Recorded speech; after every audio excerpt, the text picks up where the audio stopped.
Our round 17 match of the day saw South Fremantle in a bid to halt the 7-game losing streak, the longest of any club in the competition this year, up against the Falcons, who needed to win to keep their hopes of a Final Four finish alive. What the first quarter did show is that experience counts for a lot. South Fremantle, with one of the most inexperienced teams they have had on the field for quite some time, up against a Falcons lineup that has been together for quite some time, and the leader of them all, Jason Salicic, opened up the scoring. The captain, having won the toss, kicked the first goal of the match and gave the Falcons the start that they really needed. Andrew Strike was in terrific form. Brent Lacroix, one of the experienced players I'm talking about, kicking a very, very clever goal, and it was West Perth that jumped to an early lead in the first quarter. Lacroix was a crafty player all day.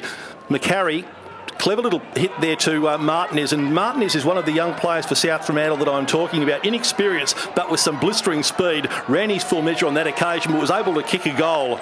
That was in the second quarter after West Perth led by 38 points at quarter time. South Fremantle had some patches of brilliance, but Mark Crisp with a beautiful kick there to teammate Brent Lacroix, who played on very, very cleverly rather than go back for a set shot, ran into an open goal, and West Perth really put some scoreboard pressure on South Fremantle right from the very start, and they maintained that for most of the match. Sean Ty, number 14, down to Adam Guglielmano was a good combination, and Chris Miller, after a sluggish start, combined with Ryan Cook, and those two experienced players, the two most experienced players on the park for the South Fremantle side, were able to keep the Bulldogs in the game to a point, but West Perth seemed to have too many answers. They led 10-9 to 3-4 at half-time. That was a margin of 47 points, and it seemed insurmountable as far as the Bulldogs were concerned. However, they showed a lot of heart. Ben Saunders in the third quarter, after just having one touch in the first half, kicked 2 goals, and all of a sudden South Fremantle seemingly got themselves back into the match by three-quarter time. They still trailed by 29 points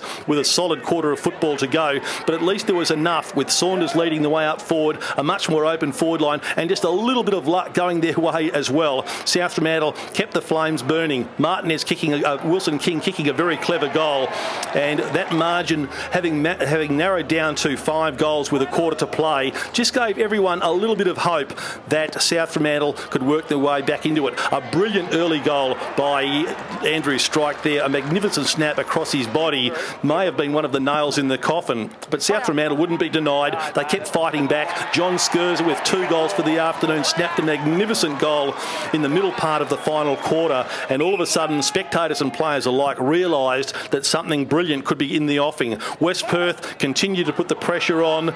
The minutes counted down. A late goal by Jason Salicic gave them some breathing space, but South Fremantle didn't know the answer of the meaning of defeat, I should say. A late boundary throw-in, a little bit of brilliance by Paul Magumba in the ball up. All of a sudden, the ball was alive, and that man there, Jaden Woods, who kicked 3 goals in the final quarter, got South Fremantle within 3 points. But unfortunately, the siren arrived just a little bit too early, and West Perth were able to run out winners. 15 goals, 15, 105 over South Fremantle's 15-12, 102. The margin, just 3 points.